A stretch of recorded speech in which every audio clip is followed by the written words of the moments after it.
Le spectacle dans ce monde, prophète Erika, qu'est-ce qui se passe juste dans l'église corps de Christ? Le diable cherche aujourd'hui dans tant d'autres cas d'envoyer des faux pasteurs, des faux prophètes. Oyo baza na liturgité, baza na tautologité. Les bazo créer ba chaos, bazo créer des autres et ils ont diminué valeur ya bonzambe. Vous allez mourir. Bien aimé, Dieu est réel. Le Saint-Esprit est réel. Batu ya boye o bazo sala ba anti ya mabe. Pona ko bebisa image ya bonzambe. Bible lobi que jugement na bango ekozala sévère. La question oyo nazongisa na Congo à chaque fois de sa émission. Ba pasteur ba koti na politique, ba pasteur ba koti na polémique entre bango boka na ba jeton. Comment distinguer les vrais et les faux? Bible lobi on reconnaît un arbre par son fruit. Omoni ba pasteur nyonso yo moni oyo ba mitakala la bango bima libanda ba tolo sodoka bango makambo ya mabe oyo to mona que ça vrai basala baza basali ya nzambe te baza bato bana kati ya ba secte. Aujourd'hui la magie est entrée dans l'église. Aujourd'hui il y a des magiciens qui sont devenus des pasteurs. Oyo so mona que mutaza pasteur aza chantre pour abeta concert na ye akekuta na matadi kibala. Est-ce que olia luka nzambe na ngoma ngenge maté luka matadi kibala concert na kopesa bana nzambe. Bible les autres, ce n'est pas bon de quitter ton assemblée. Cette influence ne vient pas de Dieu. Mais Nzambe a fait ça, il a accès. Ce qu'on peut place au monde lumière, Nzambe a été faux. Parce que les bâtiments de l'église, Nzambe a Nzambe. Oh, ah ben oui. Parce que au monde, moi, Nzambe solo. Ce qu'on sait, la personne va Nzambe en révélation, en interdit, donc, aux hommes, ce sont des agents sataniques. Qu'est-ce que tu peux dire dans l'autorité? Un message pour la secteur, qu'est-ce qu'on peut dire? Parce que les autres spectacle, c'est quelque part libertinage et ça, le secteur. Dans mon pays où ils ont organisé, mon la prédicateur, d'abord, pour un niveau coefficient intellectuel équilibré. Il faut que l'État aille comme ça la censure. Na bato ba yemba ka musicien tout ça avec cadre bango faut pas ça la paix censure de ma prédication. Salutations chers internautes, bonjour na bato nyonso oyo bakozwa libaku ya kolanda biso partout dans le monde entier. C'est bel et bien votre frère Roméo Lingolo, dimension X, le cadrage mental oyo na le sengo lelo ya lisusu ya kosolana prophète Erika pour na mambo etali le monde spirituel, pour na mambo etali église corps du Christ. Comme d'habitude, nous Bolandara, donc Bolanda Bisso, na dimension X, Bolanda Bisso, na télévision céleste, donc on a battu sur Oyo, beaucoup de gens pour la toute première fois, on a bien s'abonner vraiment massivement pour la Boratara, et l'autre côté, en tout cas, la salué communauté Mobimba, battu sur Boratara Bisso partout dans le monde entier, la Pessim Moke, na Marlène Lopez, vrai, côté aux alliés, bisous et belé, merci beaucoup, et puis, la salué Marco Goutier depuis Rome de Belgique, au pays à soutenir la émission, la biso, en tout cas, dans le monde entier. Voilà, prophète Erika, autour sur la naïe. Nayambi est vraiment au nom de la grande équipe. Bonjour, prophète Erika. Bonjour, monsieur Roméo Dungolo, le Seigneur te bénisse. En tout cas, voilà, la biso, il y a tout ça, la émission, on a aussi un tout le ma solo, la biso, moi, une minute, il y a prière, et puis tout kota, la bien, ma solo. Zambé papa, mon contribué ici, je prie pour toutes les personnes au bazo dans la biso, ngolu ya Zambé. Et quand on a banda pour nabino na ba chambre nabino pour que moi oyo ndenge aussi là et à la début à mois de juin et à la début à miracle père bénédiction na combo de Jésus Christ Nazareth restez bénis et connectés à cette émission. Le Seigneur vous bénisse. Merci beaucoup. N'a pas hésité de conseiller nabino toujours pour continuer pour s'abonner massivement pour que la communauté pour la. Alors pour fait Erika rapidement nous sur la télé c'est le temps, en tout cas on va gagner le temps pour qu'il y ait des mamans dans ma solo nabiso. Aujourd'hui, la grande question où il y a le prophète Erika, apparemment, l'église corps du Christ est divisé dans un sujet politique. Qu'est-ce qu'on peut conclure dans le spectacle de l'église, le pasteur, bandini, l'église sur les questions politiques? Qu'est-ce qu'on peut dire en gros? En réalité, messieurs les journalistes, tant autres traversés, prédéfinir tes rôles d'église sur la terre des hommes. Jésus étant donné créateur, il a donné sa vie pour donner la naissance à l'église qui est aujourd'hui corps de Christ. Alors, aujourd'hui, il y a beaucoup de ministres de Dieu nde lobaka toujours d'habitude bayaka na kati ya makambo bonzambe mais bakomi na incapacité à faire la différence entre le monde et les choses qui sont sacrées. En réalité, c'est l'Église qui influence même la politique. Mais quand la politique commençait à influencer les hommes spirituels, c'est par là maintenant Jésus est crucifié. Donc, pour te dire quoi, lorsque César a commis qu'on soit les devants dans Kati, il y a un service sacerdotal, sache-le bien, c'est pour compromettre l'œuvre de Dieu, pour compromettre l'Église, pour compromettre Christ qui était mort sur la croix de Golgotha. Parce que les lots, ils ont un pasteur ébélé, ils ont une éthique pastoralité. Tout le monde a un moussé à Dinabala. Bazaki, bas serviteurs, ils ont été accompagnés par plusieurs miracles. Mais Batouana Bazaki apolitique. Bazaki, les politiciens, ceux qui ont été c'était dans les caches-toi. C'était pas que faut tous comprendre que oui, la politique où je suis d'avis avec telle autorité. Vous voyez, parce que l'église, Église faisait au centre de tout. Parce que dans quatre églises, nous avons des tendances confondues. Donc, comme il y a des tendances confondues, nous avons l'intérêt de gagner toutes ces personnes-là qui viennent de nos églises. C'est ça la raison pour laquelle tout ça obligé d'être influencé par les hommes politiques, donc vous en avez avis moko, vous allez d'accord avec eux, publiquement dans quatre églises. Donc ça, c'est un moyen où ils ont l'église aujourd'hui, ils sont influencés par des acteurs politiques. Or, ce qui est église est comme influencé par les acteurs politiques, là, Jésus, il va encore être remis dans la croix. Vous voyez, parce que Jésus, il était venu pour sauver cette église. Dans l'église, nous sommes là, nous devons respecter la doctrine. La prière, prêcher la vie éternelle et prêcher la repentance. On peut que parler des choses qui sont tout autour de la parole de Dieu. Donc, tout ce qui est hormis de la parole de Dieu, donc, il y a déjà banda et abomination. Parce que nous devons prier pour les autorités. Mais les autorités politiques ne peuvent jamais influencer l'église qui est le corps de Christ. C'est très important. Si nous avons un tumulte, côté, tout le monde pasteur qui tendance à l'opposition, côté, tout le monde pasteur qui tendance à soutenir le pouvoir. Tout le monde s'il faut que la solution. Une solution pour remettre tout le monde ensemble. Le problème est ça que les hommes de Dieu, ce sont des personnes unificateurs. Les hommes de Dieu, lorsque les hommes politiques ou les opposants ou les gens qui gouvernent,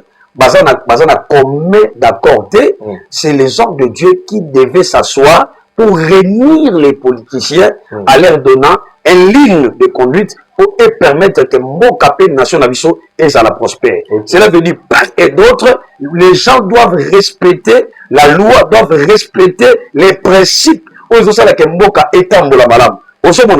quand les hommes de Dieu aussi commencent à être départagés, une autre partie va soutenir l'opposant, une autre partie va soutenir les gens qui gouvernent, sachez-le bien. Et ça a des autres mots terribles. Par là, Dieu ne serait pas encore content de nous parce que Dieu, c'est un Dieu qui unifie les gens. C'est ça. Alors, parmi les sujets il y a un pasteur où on tire votre vidéo. J'espère que vous avez la vidéo. Il y a un pasteur où il a des propos où il est indigné de ils ont des chrétiens, ils ont des non-chrétiens. Ils sont indignés comme un pasteur qu'on traité opposants, tout là régime en place pour traiter des bazoba. Est-ce que attitude ou on pasteur va communiquer dans le niveau pour propager d'insultes dans la chair il y a église? Est-ce que le pasteur on a sous digne il y a côté ou bien il faut se répartir dans avant de côté parce que tout le monde c'est comme si il est dans le normal. Problème est les journalistes na bisaka bato belé lelo eza na bato belé bato ça il nzambe par enthousiasme. Et ça, on appelle authentique. Parce que quand tu es dans l'église, premièrement, il faut respecter les fidèles. Au moins, dans le Congo, précisément en RDC, j'ai compris les choses. Les enfants de Dieu d'aujourd'hui ne sont pas comme les enfants de Dieu qui étaient dans l'église des primitives. Oezaki Moutounio soit veillé dans Maloba ou ceux qui sont en conformité avec la parole de Dieu. Un homme de Dieu, celui qui bénit, ne peut pas aussi inciter, ne peut pas aussi maudire. Parce que c'est la même bouche qui bénit, c'est la même bouche qui maudit. Même les opposants, même les gens qui dirigent, Et tous, ils ont besoin du salut, ils ont besoin de l'enseignement digne pour permettre de la sagesse, il y a côté pour s'embourger gâteau, il y a côté pour ça la position de mon bien. Alors, quand on se montre les lois, pasteur et belé, on a zo mona manka tchambo canabiso et belé bazali bazana appel par enthousiasme. Cela veut dire quoi? Motumongo boye azana moi possibilité, à 6 mois qui sinaye, envoûter peuple de Dieu, à sanksi bate belé et il s'en fout.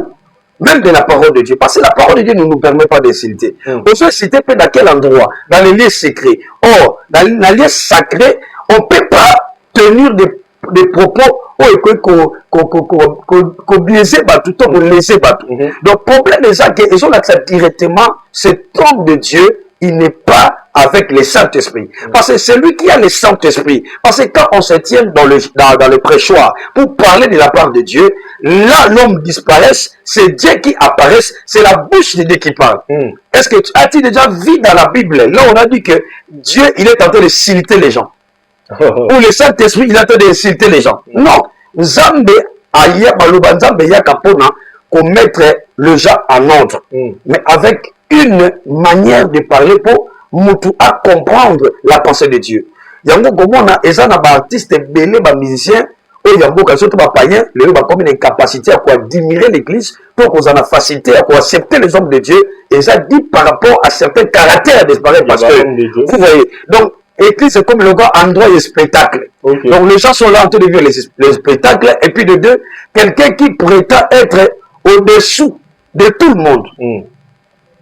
Donc, c'est lui qui a le monopole de la parole. Or, comme la Bible nous dit qu'avant de parler, il faut tourner ta bouche, même 8 fois, 1000 fois, avant de faire sortir une parole. Parce que la parole, on les a mis ça, et qu'on peut tomber tout un pays. Cela veut dire, un homme de Dieu, c'est quelqu'un de paix. C'est quelqu'un de sagesse. Donc, quand tu parles, tu dois parler avec la sagesse. Tu dois atténuer la partie animale, la partie humaine. La partie humaine, il faut dominer.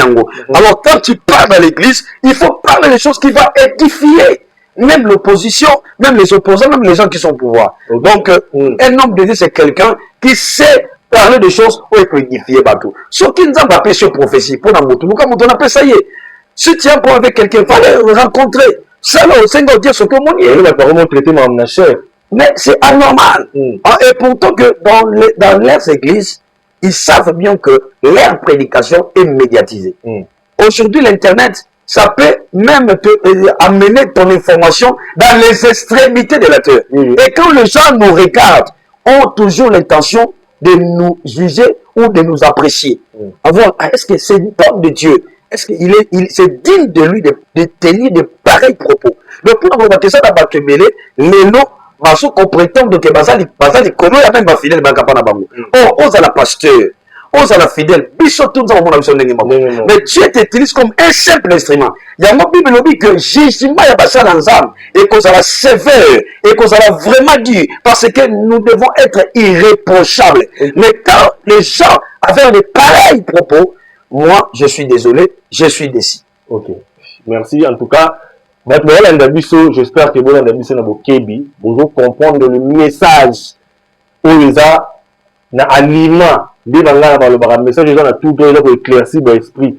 Le problème est que les gens ne veulent pas respecter les principes. Vous comprenez le prophète Eric Azoloba. Donc, vous allez voir, beaucoup vont venir à mon nom. Mais je ne vous ai pas connu. Au monde toujours vivre, le diable est malin. Le monde toujours vivre, les diables savent que l'Église a un grand rôle à jouer. Il y a une personne qui s'appelle Jésus qui Nazareth, il était mort à cause de l'Église. C'était pour donner la naissance à une Église qui est sa femme. Alors, le diable cherche aujourd'hui, dans tant d'autres cas, d'envoyer des faux pasteurs, des faux prophètes. Il y a la liturgité. Parce que la tautologité, les bateaux créés par chaos, bateaux créés des autres, et ils ont diminué la valeur de Yabonzambi. Dans mon frère, mon sali vidéo de Konanga, Nekoana, c'est bozo, so bozo. À combien de niveau que la Bible, la Bible, c'est un livre sacré. Là, même Sakabatu, qu'on sala erreur dans la vie, au tomba Bible, oyo, tout au déchiré en haut. vous allez mourir. Yebaka mutu akoki kosala erreur na ye, mutu akoki commettre ma bavure na ye, n'osez pas d'abord ya kotika nzambe, ya koboya kosambela, ya koboya konyima basala nzambe, to kokoma na niveau ya kodéchirer Bible. Bien aimé, Dieu est réel, le Saint-Esprit est réel. Batu ya boye oyo bazosala ba anti ya mabe mpona kobebisa image ya bonzambe, Bible elobi ke jugement na bango ekozala sévère. Bien aimé, yo moto ozolanda nga ndeko na nga kotika nzambe te parce que tu as vu un homme de Dieu bapandi vidéo na ye ni ou en train de faire des actes sexuels et pousser te obosana ke nzambe oyo azobatela yo oyo akela yo azali. La Bible, c'est un livre sacré.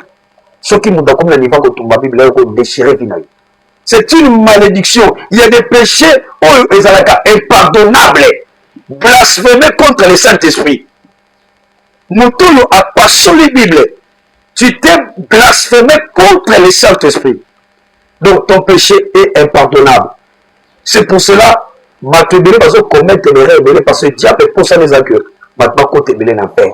C'est pour cela. Azo sala babilo kotala basala nzambe na ye ya molili o azo tinda basala babavure po batu bako ba incrédule bakota na monde des ténèbres et va bénéficier aux anakati en fer. Parce que pour fait Eric la question oyo nazo c'est la Congo à chaque fois que tu as une émission. Bato ne sont aux tanga oyo ba pasteur da sextar ba pasteur ba fila batu ba pasteur ba koti na politique ba pasteur ba koti na polémique entre bango bango boka na ba jeton na chair. Donc chaque dimanche, tu peux assister à un spectacle, on dirait la famille faire et tout, Jimmy Nawira. Donc tu peux dans la prédication de l'église, pour le pasteur Oyo, à Roubaix, qui est la même jeton. C'est chose grave déjà que l'église Ouana va passer entre eux dans les gens continuent toujours à surpeupler l'église Ouana. Le pasteur va toujours beaucoup plus suivi dans les réseaux sociaux. Attitude nini, tu vois, il s'en a mal dans le temps où comment distinguer le vrai et le faux dans une seule question où à chaque propos message où il côté la rabat. Vous devez observer le vrai homme de Dieu dès le moment où il y a des hommes de Dieu côté la rabat. Bible lobby, on reconnaît un arbre par son fruit. Celui qui est né de Dieu ne pêche pas. Mais celui qui n'est pas né de Dieu va continuer à pécher. Au moni ba pasteur nyonso yo moni oyo ba mitakala la bango bima libanda bato nyonso toka bango na makambo ya mabe oyo tomona ke eza vrai basala basala ya nzambe te baza bato bana kati ya ba secte bana ya nzambe basala effort. Aujourd'hui la magie est entrée dans l'église. Aujourd'hui il y a des magiciens qui sont devenus des pasteurs. Bato nyonso mona bano tang bano la tsatuma otala maboko na balabala ko sa kubwa ka bazeke o ka bango susu banganga tondo ka ba fétiche o ka bango susu. Aujourd'hui sont à l'église. Bangonde lelo oyo so mona ke mutaza pasteur aza chantre po abeta concert na ye akekuta na matadi kibala. Est-ce que ele luka nzambe na ngwa ngenge mate luka matadi kibala. Donc pour na kono ba que tous ces gens là o tozo mona kata mboka na biso o bazo prétendre que baza populaire o bazo prétendre que baza bana nzambe mais ceux qui te moni ba on ba niveau makambo bazo sala ils ont représenté tout simplement que bana nzambe te conseil ko pesa bana nzambe. Bible les autres parce que ce n'est pas bon de quitter ton assemblée. Cette influence ne vient pas de Dieu. Mais Nzambe a pesa biso pe accès. Ce qu'on peut place au monde lumière Nzambe baza te fobima. Et puis na baraboy bato belé bakana d'église wana bazala mo bana Nzambe te. Oh, ah mais oui, parce que bato na l'église. Au monde mo na Nzambe solo. Ce qu'on ça la pesa mapenza pour révéler sur a interdit ko kete. Au monde balobi que nzela ya lola ezali le ko la premier coup. Oyo eza facilité bakota. Mais la route étroite, c'est là où la porte, grande porte là, c'est là où beaucoup de gens vont aller. Donc là où tu vois qu'il y a beaucoup de gens qui partent dans les églises là, qui sont accidents dans leur temple, pendant qu'il a dit que non, leader n'a biso, babavi, on a pasteur, azote, malobanzambe, azo le makambo franc, oh franc va payer ça bouquet, on va payer ça belé, on a pasteur, azo za monimo, on peut la tenir franc dans sa donc ce sont des agents sataniques. Monsieur le Rotaire a parlé de la zone de la Mondimi, la nuit sambato, au gang de la Mondimi, qui est na sina le baki na oma kabaki ndoki. But le moment où il se trouve à Nyoso, avant la Mondimi boy de Bambato, c'est comme ça qu'on gang de la Montu, en plein culte. Parce que peut-être que tout le monde, les gens ne comprennent. Comment est-ce qu'on va comprendre ce sont des hommes de Dieu fabriqués, ils travaillent pour Dieu, pour les sentiments, juste pour c'est ça alors. Parce que on a des dialogues pastoraux. Quand on a bandimina na mona bango mingi te bazalo kola ka banamité bi besoin ba soki muntu oyebi ko gérer famille na yote o ko gérer église. Pourquoi Bible peut cet exemple wana pour dire que la personne qui prétend être un parent il doit être d'abord intelligent, il doit être aussi sage. La carte de sagesse, ça va te donner certaines sensibilités de gérer les situations où il faut se comporter bien sur le plan physique comme ça, mais tu sais comment les recadrer. Makambo yo solo na mondimi la binomi balé donc ayaka tout le temps proposant pour pas na yo tu peux pas dire ça au public quelle que soit sa réaction parce que dialogue pastoral moto il faut confesser makambo na ye pour na carte Christ oyeba que ah c'est l'état là pour mettre c'est donc tout le monde là va faire bosso ba ba na bango mais aucun jamais ko exposer to ko illustrer exemple était à mon dimi moko boye na problème oyo eza secret ya vie na ye na kati ya bato oko pelusa moto bato voilà akoki ma église bana nzambe bazalo kola bana miki bazalo kola famille na kati ya famille ko bazalaka bana miki bazalaka mutu na mutu ana dimension na ye azo kola na makamanda maintenant tu dois savoir tu dois avoir un grand cœur et ça on va voir que ceux qui mutu gérer famille à cause de l'église parce que l'inconvénient aux à la carte famille et ils appellent la carte église parce que la carte église ba imende ba sangani la carte famille peut aussi peut-être moi si na yo baba na yo les enfants ont tous des problèmes papa dans les bobo ba vous de la bobo on a qu'à bondi donc il faut gérer bango pour que la famille puisse aller en avant c'est comme ça que ceux qui ont commis pasteur faut avoir une famille quand on veut exercer déjà rôle aux la parents on a la facilité pour gérer dans la carte église donc un papa c'est quelqu'un qui a un gros cœur comment tu peux déborder en pleine culte ce communiqué si le plan mental tu n'es pas à l'aise tu comme ton soir va te reposer parce que il y a ton sous stress et les qui donc à commis sans frein il se réserve pas. Oh l'église c'est un endroit de paix un homme de Dieu c'est quelqu'un qui doit savoir gérer les brebis un berger il sait tous les problèmes de ses brebis et en allant vers les vers pâturage vers l'eau mais la base à la kimia. Un homme de Dieu, tu dois avoir les mamelles pour allaiter les enfants de Dieu. Au plus, ça va les beaucoup consistants, afin que les enfants puissent croître, spirituellement. Donc, quand on vient dans le prêchoir, on vient pas pour se défouler, on vient pas pour traiter vos problèmes individuels ou les problèmes il y a secret dans le cadre de non, on vient pour transmettre la parole de Dieu. C'est ça. Voilà, j'espère que dans l'émission de Bisso, non seulement les Alagas, sur le plan, il y a église spirituelle et tout ça, mais c'est aussi scientifique. J'espère que vous, Landa, vous allez comprendre le message au prophète Erika. Alors, dans la ligne de c'est un message véhiculer l'émission, partager à travers les liens où les gens ont partager l'émission pour que comme elle va décoller, parce que dans le moment où tu veux dans la carte église, et aussi un peu contre-courant, pour sauver les fils que, et donc, place, il va s'accrocher parce que, la vérité. Alors, en fait, Erika, dans le spectacle, c'est parce que, quelque part, quelqu'un peut se réveiller un bon matin, Anibengi prophète, Anibengi évangéliste, Anibengi archibishop, Anibengi pasteur, à sa l'église, et puis, Lélo, s'il faut lancer un message, dans le bateau, gouverner par rapport à spectacle, tout le monde vient devenir pasteur. Qu'est-ce que tu peux dire dans l'autorité ou dans le Italie, l'autorisation au fond de l'église, l'autorisation à la culte, tout ça. Un message pour le bateau secteur, qu'est-ce qu'on peut dire? Parce que les autres dans le spectacle, c'est quelque part libertinage et dans le secteur. Le problème est dans le cannabis, on connaît beaucoup plus l'encadrement. Et puis, je parle beaucoup plus aussi dans le domaine beaucoup plus l'État. Azali, c'est lui qui dirige. Moi et toi, nous sommes l'État. Mais l'État, c'est lui qui dirige. L'État a plusieurs entités, plusieurs responsabilités. Dans mon pays, on les a organisés. Motopo a la prédicateur. D'abord, il faut avoir un niveau coefficient intellectuel équilibré. Il faut quand même graduer, licencié, diplômé. Et puis de deux, l'État n'est pas médiatisé, Nicolo Makasi Boye, mais tout le monde est la cybercriminel, les amis. Il faut que l'État aille la censure.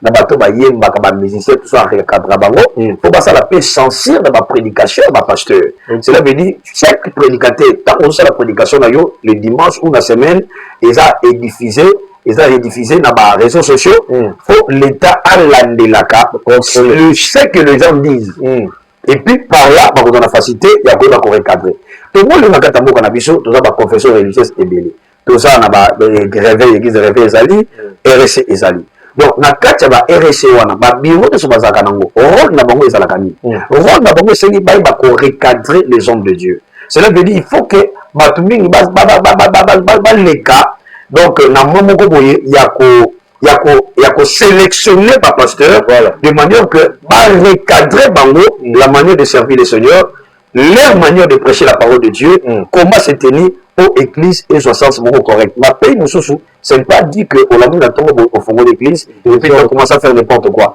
La qualification des églises, ce n'est pas tout mal. Mais le problème, il faut qu'il y ait l'encadrement. C'est l'État qui doit tout gérer pour que tout ça se passe dans le bien. Parce qu'on ne peut pas doubler l'ordre public. L'église, c'est normal. Mais le propos de certains hommes de Dieu, les réactions à des fois exactes débordants. Alors, et c'est dit que l'État a une mesure beaucoup efficace. D'abord, en aval.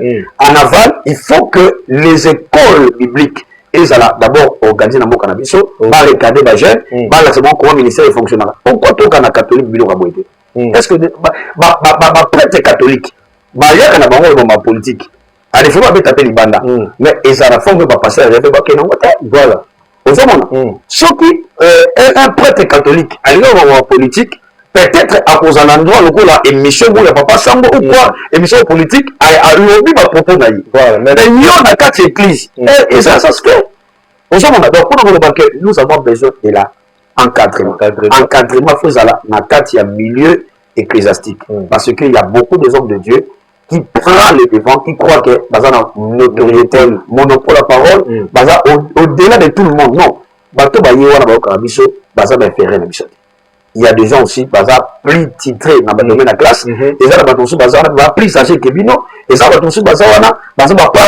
Alors, quand tu parles devant les gens, et respecte la foule. Voilà. J'espère que le message est capté dans l'autorité, parce que c'est comme si tu as emprunté chez nous un retour. C'est comme si tu as la descente, tu as frété. Et la limite, la seule personne où on pour aider l'église, où on veut pour sauver, ils à l'État. J'espère que le message est vraiment capté dans le message est capté dans les chrétiens et surtout beaucoup plus dans les Congolais. Parce que nous avons besoin de spectacle dans l'église, nous avons besoin de sextape, de mutualisation, on va publier notre côté. Et comme on dirait, et comme d'habitude, et comme le monde normal, et le monde dans l'église, on va continuer à peupler en haut. Pourquoi? Parce que le discernement, c'est ce moment dans la chambre d'émission où j'espère que vous comprendrez. Pour cette série, nous sommes vraiment arrivés à la fin pour aujourd'hui. J'espère que vous avez vraiment l'Iloba et à la fin de la pasteur, Nabandimi, parce que dans le centre, il y a vraiment ce problème. En tout cas, vraiment, nous sommes en train de prier. Nous devons prier pour le sang. Tu as un problème qui te tourmente là où tu es, aux apports de documents, aux apports de maladie. Aux un problème que perturber vie na bandoto na yo au lot rajouter or que Dieu parle tantôt dit notre Job chapitre 30 verset 14. Alors au sawana aux autres se poser beaucoup de questions. Au comment rétrograde, les choses ne marchent pas. Dans ta vie tu as perdu l'espoir. Tout est fermé. Il y a des réalités anormales dans la vie na yo. Maladie na makolo. Nous comme on marche à bien te comme même proposer chasse roulante. La émission nous toujours là Jésus qui guérit les docteurs Jésus est présent. Et ça il suffit qu'à cause de la foi Lazare Azaki déjà couffant 4 jours na katia kunda. Mais ce qui a fait la force de Lazare, c'était la présence de Jésus. N'a dit que ce qui est possible pour les hommes, c'est possible à Jésus. Nous avons présenté un mouton après sa capi bien aimé. On s'en nous a désespérés. Par rapport à la réalité dans la vie. Na vie na investissement sur salaka, souka na zaka toujours échec. Na vie na ba linga côté, pas sur sala musala, ba linga côté. Na kata vie na bana boti, ba koli, mais bana bazo reconnaître yoté parce que ba sala ba rituel moko ya molili. Pour na bacha pour le discours de yo na bana na yo. Na kata famille na yo mutazo matazate. Okoma lokoba rekabit, mutato ngazate. Soko lingo tonga, foka toujours au perdre. Soko lingo tonga, faut makambo yanda yo. Moi me panzana kaka boye. parce que quelque part il y a l'envoûtement. Bien aimé, on se sentit dans le mariage qui nous a été. La vie n'a eu mauvaise déception. Mon bal la soit mon calme la combat la yo. A combien prêt à honorer yo. Esprit moko yé. Batini moi si mon sousou. À quel bal à mon sousou. On aura toujours des si. On aura toujours dans le cadre de la déception. Et ça lit tout un esprit. Au monde des ténèbres est vota. Tout est renvoyé dans la vie na yo. Mais avec la prière des sacerdoces. Nous allons entrer dans la prière et tu vas témoigner la main de Dieu. Notre numéro, ça passe au bas d'écran. C'est plus 243 81 86 19 786. Le Seigneur vous bénisse. Soyez bénis. Merci. Olandi Bisso, partagez l'émission, commentez, likez. En tout cas, soutenez la Bisso, aussi la Ranabino. Il y a un gros la démission, la dimension X, vous l'avez dans la télévision céleste.